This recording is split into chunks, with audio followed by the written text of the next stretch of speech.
First, let's just so that people listening to this know who I'm talking to. You want to introduce yourself and where you are generally in the neighborhood? Sure.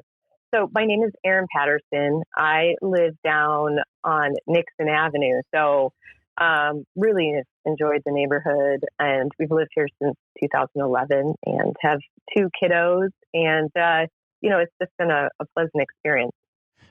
Let's just start and pretend that I don't know anything about it, because some people that are going to listen to this, they don't Absolutely. know, and they don't know anything about it. They don't know what's happened. So let's just start from scratch. Sure.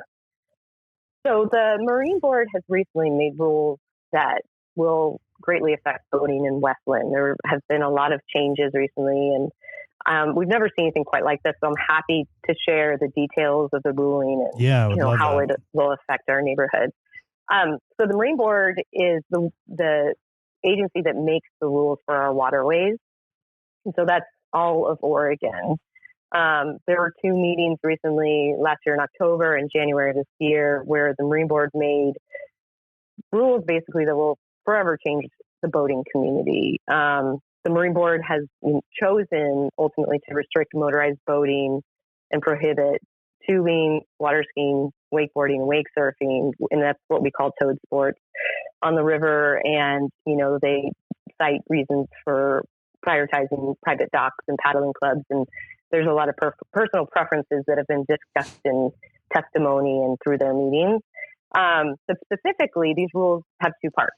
So the Marine Board has pass-through zones, which means all towed sports are banned. So tubing, water skiing, surfing, wakeboarding, and jet skis must drive straight through, no donuts or, enjoyment, or, just go straight through. So the total amount of this ban of boat sports is 3.9 miles from the Hawthorne Bridge downtown to the Waverly Marina. Which is just south of the Selwood Bridge, right? Yeah. So that's kind of on the cusp as you go up a little bit more closer to, Lake Oswego would be the next sort of town. Mm-hmm. So this is a wider section of the river that, generally would allow multi-use activities, motorized, non. But the change is that it restricts all motorized boat sports. So the reasoning that they spoke to was that there are non-motorized paddlers, paddling clubs, kayakers, rowing, and some don't like the waves from the boat. So they've tried, there are a number of families and boating, enthusiasts that have tried to advocate in sharing the river, but the Marine Board ultimately did not feel that was needed for the space. So the second part of the proposal has two parts. There's a ban on wake surfing from the Waverly Marina that we just spoke about all the way up to the Willamette Falls, or I should say south to the Willamette Falls. So all towed sports must be required certain distances from private docks. So specifically for tubing and wakeboarding, boaters must be 200 feet away from all private docks on both sides. So that's from that stretch from Waverly to Willamette Falls. Right. I think it's approximately 10 miles or so. And so ultimately, these rules make it nearly impossible to tube or wakeboard, and obviously surfing is banned. So, when people kind of ask about this, they wonder, what does this look like for the neighborhood, our neighbors? And unfortunately, the neighbors that we might see out boating, we might not have that same neighborhood feel.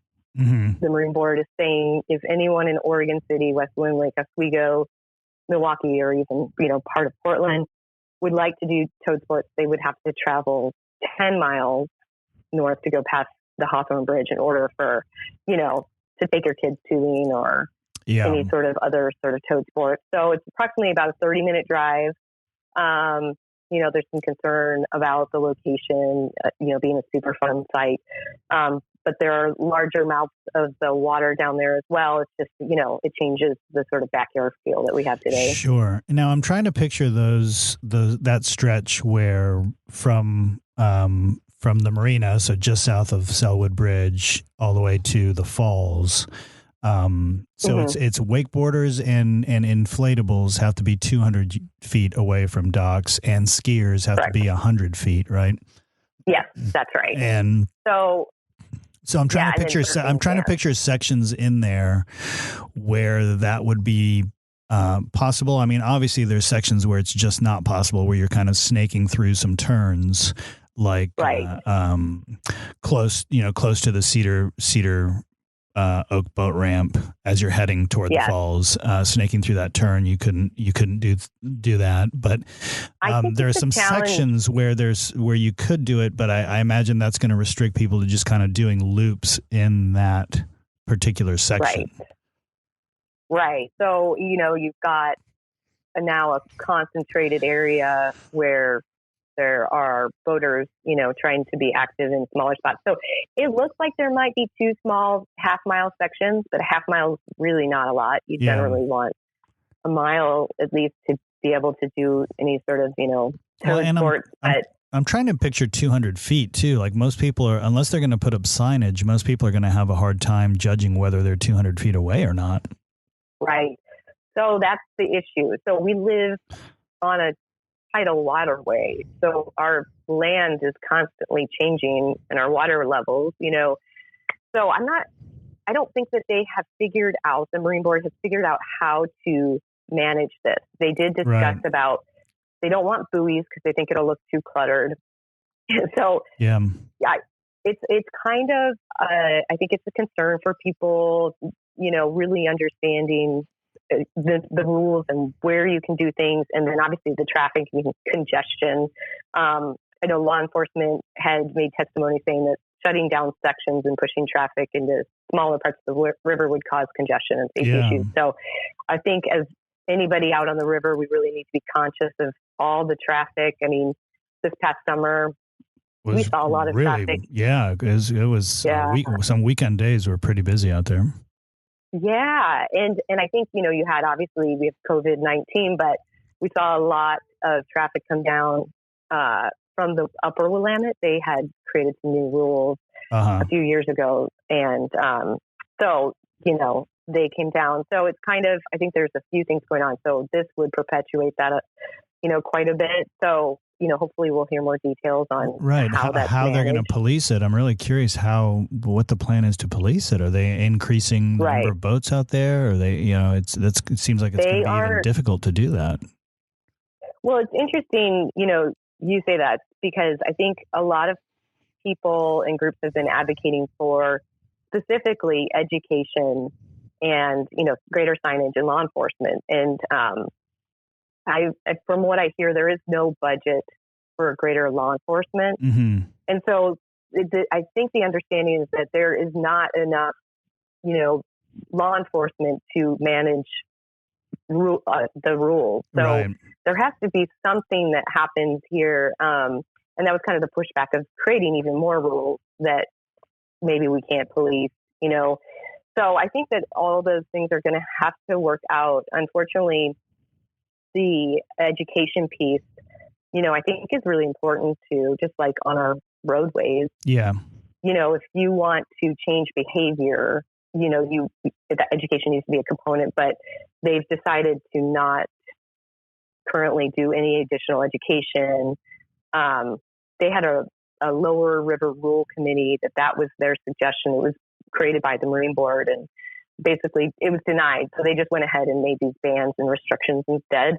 So that's just really what everybody is trying to figure out right now, how to manage maybe, being active on the river as they were, still being safe. I think safety is going to be an issue. Yeah. I think that, ultimately you have people that were unaware of these events, and then many that are in sort of shock, why boating sports would be restricted, something we've done for generations. And so, but the board generally, in terms of timing, they went through an 18-month process where there were some, early on, there were some special interest groups that were advocating to ban sport boats over a certain weight, but not other boats of the same size, shut down the river for paddlers, and really mobilizing homeowners to claim dock damages from boatways specifically. So I think there was a whole effort that has been happening for a long time. And so people are just now sort of learning about it and trying to come together and figure out what does that next step look like? How can we share the river, keep it open for everyone to enjoy, but find some sort of safety and equity for the river, you know? Right. So we'll see, you know, what that looks like, or how everybody can still enjoy the Willamette as a public river. And do you know some of the ways in which people are thinking they can move forward or get involved if they want to get involved in expressing their voice? So there are absolutely a few different ways from organization perspective, you know, different organizations. There's a group called Oregon Families for Boating. And so they are, you know, currently looking at ways to sort of support users on the river. And then, you know, on Facebook, there's another page called Willamette River Community Coalition. And so those two groups are really tracking on, you know, various issues. So we have the Marine Board as one piece, and then there's our state legislature is another. And so they create bills, and they are the ones that created some of the original rules on the Upper Willamette. And now there are more rules being proposed. There are 3 specifically, but ultimately, one of their rules, House Bill 2555, would ban 2 out of 3 boats that would like to do towed sports on the Upper Willamette. They're trying to impose a 4,000 weight limit for only boats that want to do towed sports. Right. Is that similar? Is that similar to the restrictions they have on the lake in Lake Oswego? I know there's certain size boats or certain kinds of wake surfing boats that aren't allowed on the lake there. Right. I can't say for sure if it's only. I think it's all boats have a 3,500 weight limit on Oswego Lake, but the issue is that's a private lake, you know, versus the public federally navigable waterway, which the Willamette is, you know, so there's some concern about, you know, I know there have been questions about where did this, you know, number come from, and the Marine Board did confirm 2 out of 3 boats would not be able, you know, in the today's numbers would not be able to do towed sports on the Upper Willamette. So, and so these groups that I just was talking about, they're looking to identify ways to kind of support the boating community, because they've confirmed they have no research to support these claims. People talk about possible erosion. You know, there's a lot of personal perspectives on various sports. You know, some don't like certain sports. Tell me those groups again, Erin, so I can write them down, the 2 groups. Sure. It's Oregon Families for Boating. Okay. And the other one is a Facebook group. It's Willamette River Community Coalition.